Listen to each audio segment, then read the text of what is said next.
Olá, bom dia, meus alunos, tudo bem com vocês? Espero que sim. Estamos iniciando mais um dia de aula e hoje nós vamos falar sobre, continuar falando sobre a sociedade feudal, né?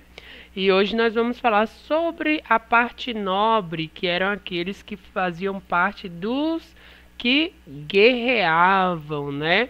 Na aula retrasada, então, falamos aí sobre a sociedade feudal e aí retratamos sobre aqueles que trabalhavam, né, que são aqueles que participavam do terceiro estamento, né, que eram os servos, os camponeses, que serviam, né, que moravam em uma pequena cabana de um cômodo só, né, onde que eles tinham que morar juntamente com animais e trabalhar para os seus senhores nas lavouras, nos campos, né?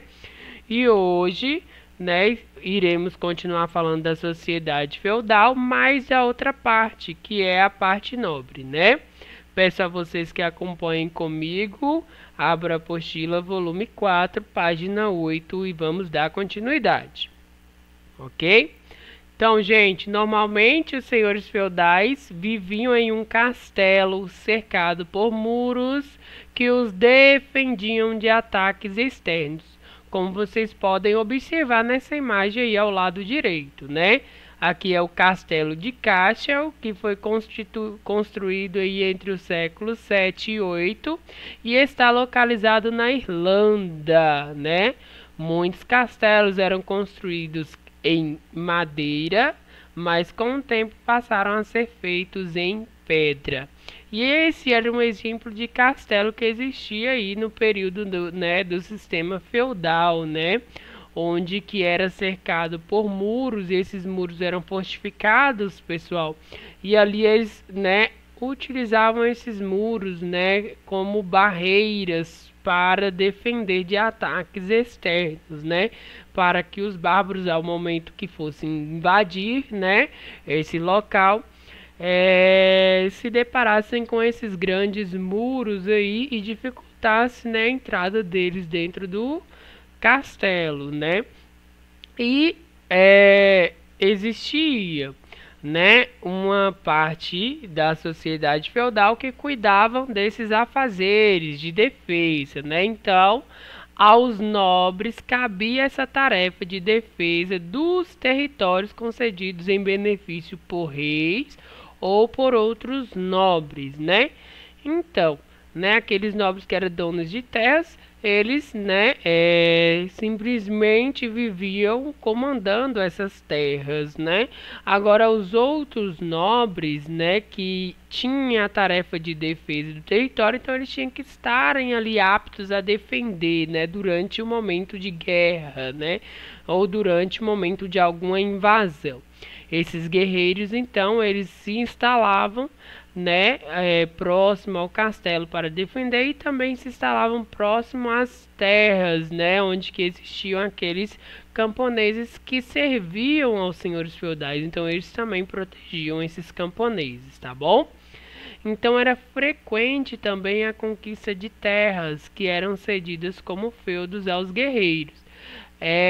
Toda vez que eles, né, iam, avançavam, conquistavam mais terras, esses guerreiros que conquistavam essas terras, gente, eram cedidas a eles, né, como bens para que eles, né, pudessem contratar aí novos vassalos, como nós estudamos na aula anterior, né, explicamos para vocês. E esses vassalos, eles iriam, que eram os camponeses, né, iriam então tomar conta dessas terras.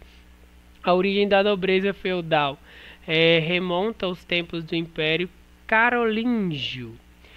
Sua importância social cresceu à medida em que esse império enfraquecia e novas ondas de invasores chegaram à Europa Ocidental até meados do século X, né? Então aí, gente, a origem da nobreza feudal é remonta então aos tempos do Império Carolíngio, né, onde que era o momento, né, imperial, onde que os senhores feudais eles comandavam aí, né, durante esse tempo, né, da Idade Média, né, que durou a Idade Média. Aos nobres estavam divididos em alta e baixas nobrezas, né? Então, olha para vocês verem que os nobres eles tinham uma divisão aí em suas classes, tá bom, pessoal?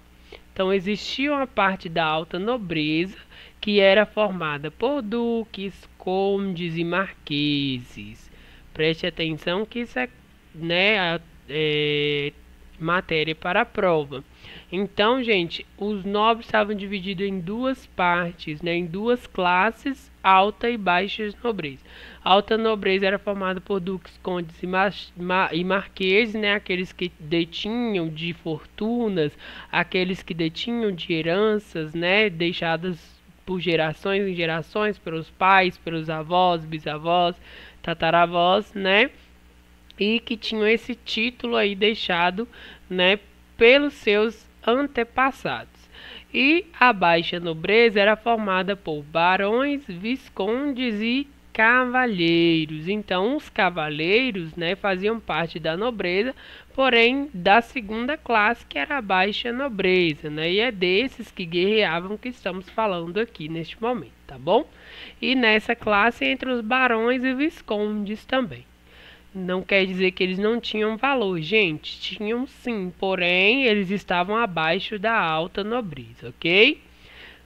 Esses últimos prestavam serviços militares aos grandes senhores, viviam e lutavam por eles, o que exigia um treinamento duro iniciado ainda na adolescência. Então esses, né, últimos, quando fala esses últimos, fala da classe da baixa nobreza. Eles tinham então essas prestações de serviços que eram militares, né, onde que eles tinham que defender os seus senhores, onde que eles tinham que lutar.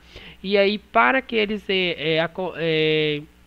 ocupassem esses títulos, né, de barões, viscondes, cavalheiros, eles tinham que iniciar seus treinamentos, né, desde as suas adolescências até crescerem aí e se tornarem receber esses títulos, ok? E aqui, gente, nós temos um trecho de um texto onde que fala sobre a formação dos cavaleiros na sociedade medieval, né, na Idade Média. Como que era a formação desses cavaleiros, né? Então, o jovem cavaleiro ele iniciava sua formação como pajem de um cavaleiro mais velho já estabelecido. Pajem, gente, é porque ele era um, podemos dizer, em línguas atuais, estagiário, né? Aquele que seguia o cavaleiro mais velho, aquele que fazia tudo que o cavaleiro mais velho mandava, tá bom? Aprendia a cavalgar, manejar e usar diferentes tipos de armas brancas, espadas, lanças e punhais e caçar, né? Então, todos esses eram os atrativos que esse jovem cavaleiro tinha que fazer para então se tornar um cavaleiro, né, da alta nobreza. Quando ele se tornava cavaleiro, né, jurava defender a justiça e a cristandade.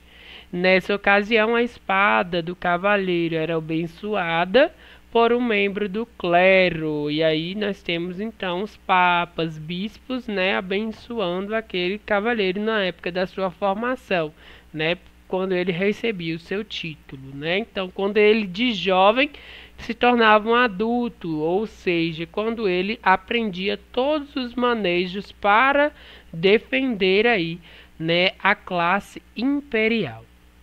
Em períodos de paz, os nobres e cavalheiros treinavam praticando a caça e e participando dos torneios, as chamadas justas, né?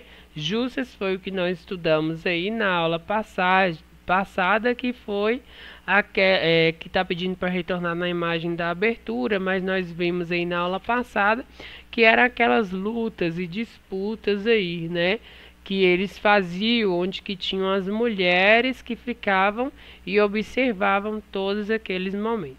É como se fosse aqui, mostrando nessa imagem aqui à direita, né? Os cavaleiros usavam uma roupa especial de malha, né? Que essa malha é chamada de loriga, e um elmo cônico e um escudo, né? Elmo cônico o seu cavalo e um escudo, tá bom?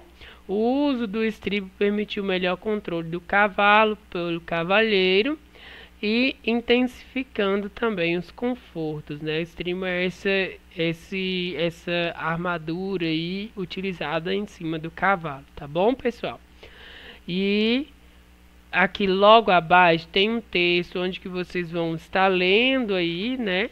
Esse texto, interpretando documentos para conseguir então responder as questões da página 10 aí, beleza? Questões 1, 2 e 3. Então leia o texto interpretando documentos e responda essas atividades. Aqui logo abaixo, ainda na página 10, nós temos outro tipo, né, de utilização aí que na época, né, na era da Idade Média, ou seja, nessa sociedade feudal, eram utilizados, que era uma alimentação, né, dedicada aí aos nobres e também o tipo de alimentação que era dedicada aos camponeses, aqueles que trabalhavam, tá bom? Então, alimentação na sociedade medieval. A cultura alimentar refletia a crença cristã e por isso o pão e o vinho eram considerados sagrados e eram bastante consumidos. Então, gente, já de início, né, como que eles vinham, né, de uma era cristã, eles praticavam o cristianismo, né? Então, Jesus, quando veio, pregou, né, ele fez a ceia, utilizava o pão e o vinho, né, durante esses momentos, né, de encontros que Jesus tinha. Então, eles consumiam bastante o pão e o vinho, né, devido uma herança aí, né, uma cultura aí herdada desde as épocas, né, da vinda aí de Jesus à Terra, tá bom? Então, por essa razão, eles consumiam bastante. E o cultivo do trigo e das uvas era muito valorizado, né, para depois transformarem em vinhos e pão. Nos terrenos menos propícios para a produção do trigo, era produzidos a cevada, a aveia e o centeio usados na produção do pão, né, que são cereais aí. Quando não conseguiam produzir aí, né, o trigo, eles utilizavam, né, os terrenos para o plantio de outros tipos de cereais que dariam certo aí a formação de um pão, né? A nobreza, ela alimentava-se, né, essencialmente da carne de caça. Então, gente, preste atenção. O alimento da nobreza era essencialmente da carne de caça. Então, só os nobres poderiam comer as carnes, tá bom? E as caçadas eram frequentes e serviam não apenas para alimentação, mas como um treinamento de guerra. Durante as caçadas, o que acontecia? Eles utilizavam essas caçadas aí, né?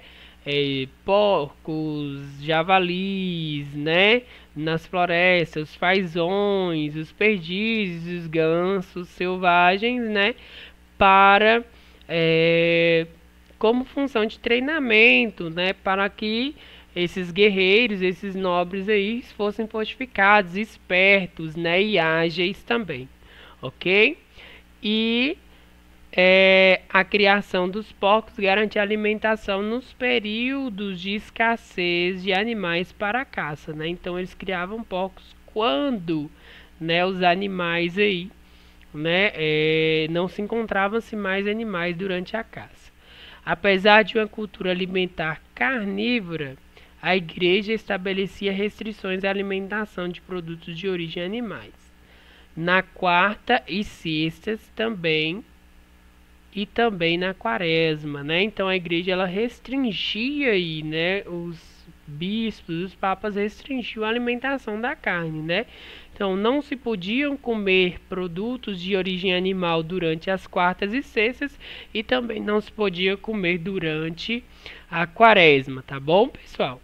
E os servos, eles eram proibidos de caçar, e entra onde que eu falei para vocês, né? Como que é a cultura alimentar medieval, né? Na sociedade aí feudal. Eles eram proibidos de caçar e a atividade que estava era uma atividade que estava destinada exclusivamente à nobreza. Então, só os nobres que caçavam e só os nobres que comiam da caça, né, da carne. O cardápio dos servos era um pouco diferente do da nobreza. Sobre esse assunto, leia o texto a seguir, né? Antes de nós passarmos para o texto explicando sobre a forma de comida dos servos, né, de alimentação, quero que vocês analisem essa iluminura aqui logo ao lado direito também, onde que ela representa a alimentação dos nobres após uma caçada, né? Os cachorros também eram muito valorizados, pois ajudavam os nobres nas caçadas. O que vocês estão percebendo aqui, gente? Então, eles foram um período de caça, caçaram os animais que eles estavam indo de encontro para treinamento e depois para a própria alimentação. E aí vocês percebem que aqui nós temos, né, o nobre conjuntamente com o senhor feudal, né? E eles estavam se alimentando. De um lado nós temos os cavalos presos ali, do outro lado nós temos os cachorros, né, que eram muito valorizados por eles, pois ajudavam nas caças, né? E nós vemos aí os outros nobres se alimentando, ok? Agora vamos falar um pouco sobre a alimentação dos camponeses, né? Ou seja,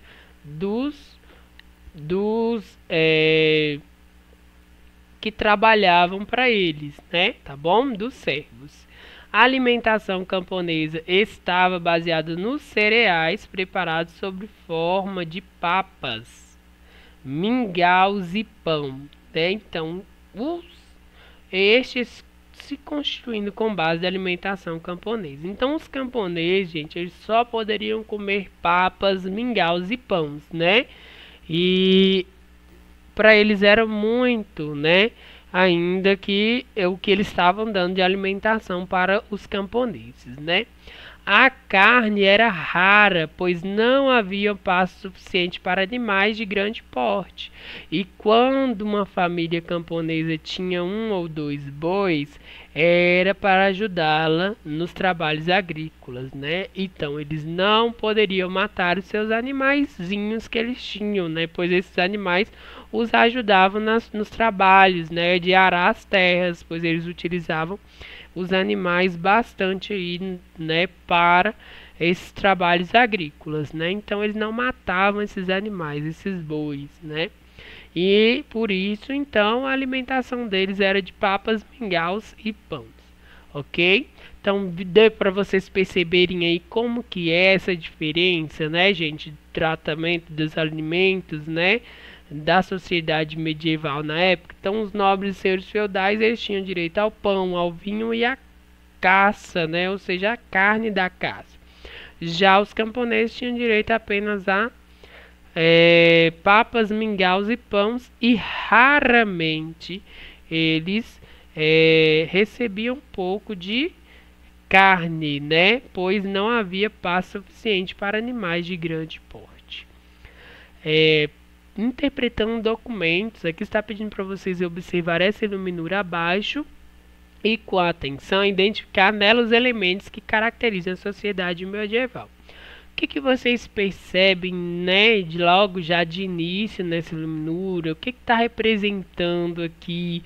Quem são esses povos? Depois, no segundo plano, quem são aqueles povos lá no fundo que vocês estão percebendo? Quais são as características desses povos aqui, né? Nessa iluminura, no segundo plano, o que é que eles fazem, né? Como eles são chamados.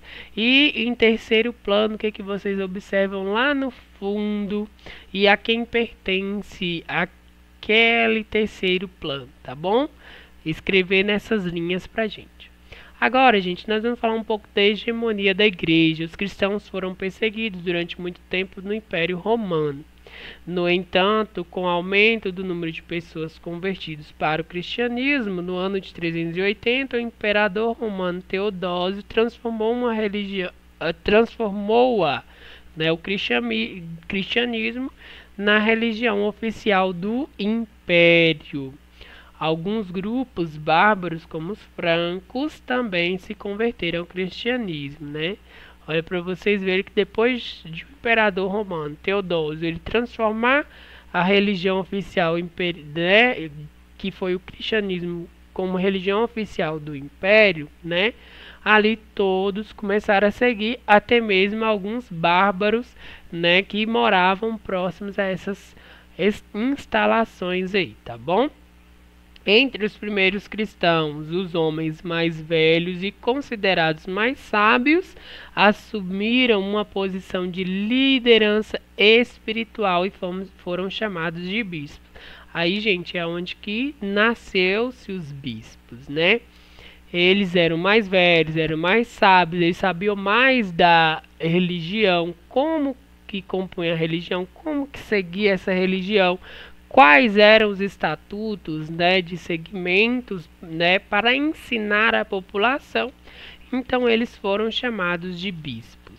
O líder espiritual de Roma passou a ter primazia sobre os demais bispos. E com o tempo a igreja se organizou em uma hierarquia, encabeçada pelo Papa, bispo de Roma. Então aí, gente, o líder espiritual de Roma, ele começou a ser chamado de Papa, tá bom? Pois ele era o líder espiritual. Ele sabia mais aí, né? E tinha como sabedoria para designar os outros bispos. Então aí ele foi denominado e encabeçado como Papa, né? Olha aí para vocês verem como que surgiu. Seguido pelos cardeais, arcebispos, bispos e sacerdotes, né? Então, aí foram então seguidos essa hierarquia, né? Então, como que ficou a hierarquia, né, espiritual, ou seja, hierarquia cristã dentro desse período, né? Dentro dessa sociedade medieval durante a Idade Média, né? Uma hierarquia onde que quem comandava vinha o Papa, depois vinham os cardeais, os arcebispos, bispos e sacerdotes. Então existia até, gente, uma hierarquia, né, no primeiro estamento aí, né? Estamos falando do primeiro estamento agora, que é a parte cristã, né, que é a parte do clero. Os últimos atuavam diretamente perante o povo. Então, quem chegava perante o povo eram os bispos e sacerdotes, né, que ouviam o povo e depois passava para o Papa, os cardeais e arcebispos. Ok? Como não existia um poder político centralizado, pois cada feudo era organizado de forma autônoma pelo seu senhor feudal, a igreja constituía uma hierarquia que transmitia os mesmos ensinamentos a todos seus seguidores, o que representava um elo da sociedade feudal, né? Então a igreja ela começou aí a criar um elo, né, de ligação com todos os senhores feudais, pois os feudos cada um tinha o seu senhor, né, quem comandava. E aí começou-se, né, a criar esse elo para ensinar, né, tudo o que era ensinado aos seus seguidores. Então as mesmas coisas que eram ensinadas a um senhor, os outros também recebiam. Além de preconizar a formação de uma sociedade como pouca mobilidade social e com a posição do indivíduo determinada pelo nascimento, a Igreja Católica também difundiu a prática da doação de bens à instituição. No decorrer do período medieval, por meio de doações, heranças e cobranças de taxa, como o dízimo, a igreja foi se transformando numa grande proprietária de terras na Europa Ocidental, fortalecendo o seu poder. Então, gente, a igreja ela começou a se difundir, né? Ou seja, ela começou então a comandar a grande parte. A igreja católica aí começou a estar presente, né, mais aí à frente de todas aquelas práticas onde que, né, os senhores feudais eles estavam também, né? Então a igreja, né, tornou-se um ícone durante essas sociedades medievais, né? Pois a Igreja Católica ela difundiu aí e veio trazer então algumas práticas de doação de bens, né, a instituição, né, a Igreja Católica. Então, todos aí, as doações, heranças e cobranças de taxas, como o dízimo, né, a igreja ela começou então a crescer e se tornar, né, a grande proprietária, uma grande proprietária de terras, pois alguns senhores eles doavam terras também, fortalecendo o poder. Eram os membros do clero os responsáveis pela educação e a cultura, né? Então os membros do clero eles tinham que ensinar, né? As escolas funcionavam ao lado de paróquias e mosteiros. E era a igreja também que organizava o tempo, elaborando calendários nos quais educavam os camponeses por meio de desenhos para atividades mais adequadas que deveriam desenvolver ao longo do ano em cada estação, né? Pois os camponeses eles não tinham acesso ao estudo, gente, então eram feitas imagens para eles poderem saber o que tinham que fazer durante cada período, né? E em cada estação do ano, né? Durante aí aos seus trabalhos nas lavouras. Além disso, para enquadrar a atividade da sociedade rural que os rodeava, inventaram no século VII um calendário sonoro, que foi os sinos, onde levou aí a construção de numerosos campinários integrados ou não avulsos à igreja. Os ângelos da manhã e os ângelos do fim da tarde enquadraram a partir daí a vida cotidiana dos homens e mulheres da Idade Média, pois, né, com esses construção de numerosos campanários, né, que eram os sinos, né, que eles utilizavam aí, né, como se fosse um calendário sonoro, onde que os ângelos da manhã tocavam para que as pessoas acordassem e lembrassem que se iniciou um dia, né?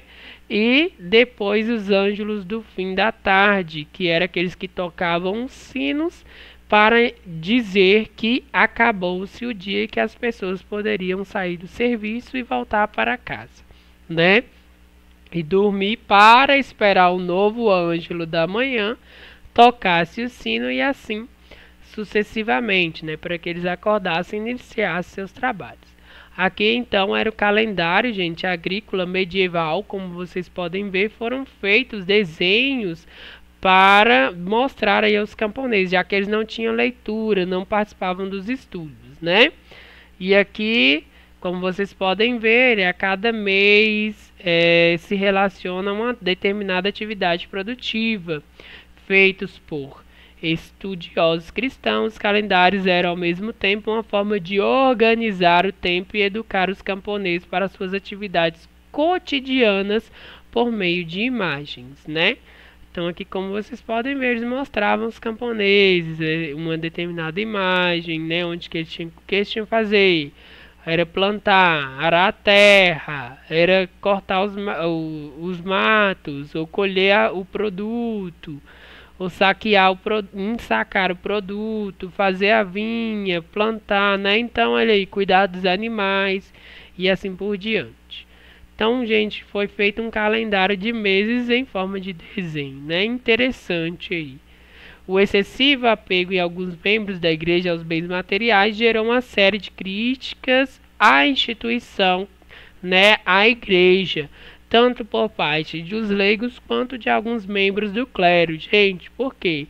Ao verem que eles estavam enriquecendo, que eles estavam tendo poder, a igreja, alguns membros da igreja, não a igreja, né, não generalizando, alguns membros da igreja começaram então a querer, né, sucumbir a alguma parte dessas riquezas, né, o que estavam enriquecendo e muitas da população estavam observando isso, né, e vendo que isso era errado, então gerou muitas críticas.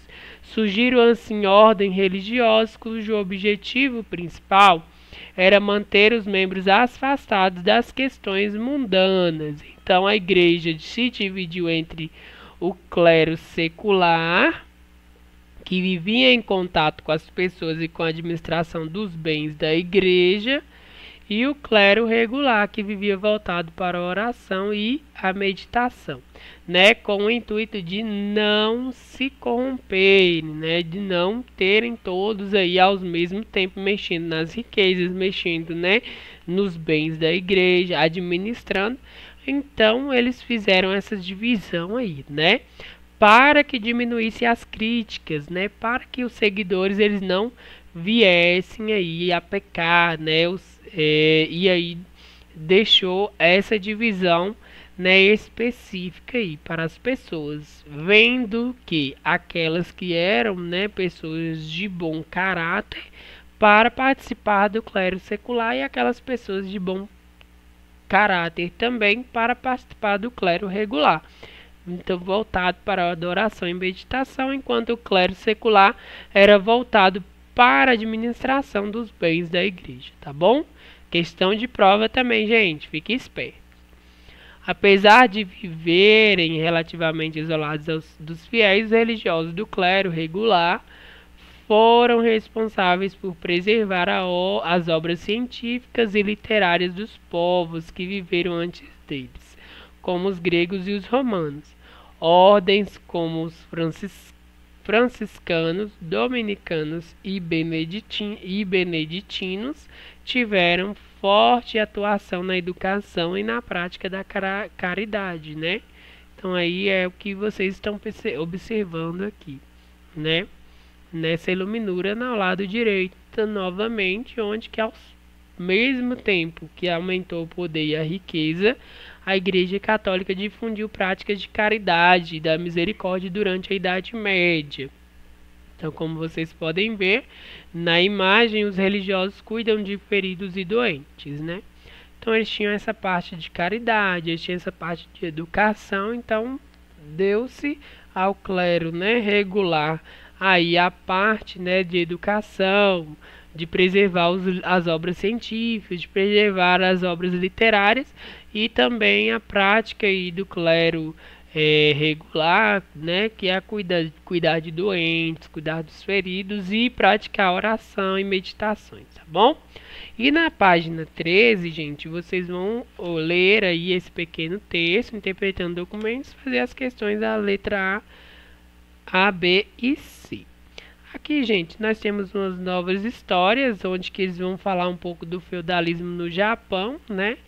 Pois enquanto nos séculos 6 e 5 a Europa passava por um período de migrações de povos bárbaros e destruição política do Império Romano do Ocidente, no território que atualmente corresponde ao Japão, durante o século 6, né, houve uma tentativa de unificação política, na qual o imperador foi apoiado pela aristocracia, né?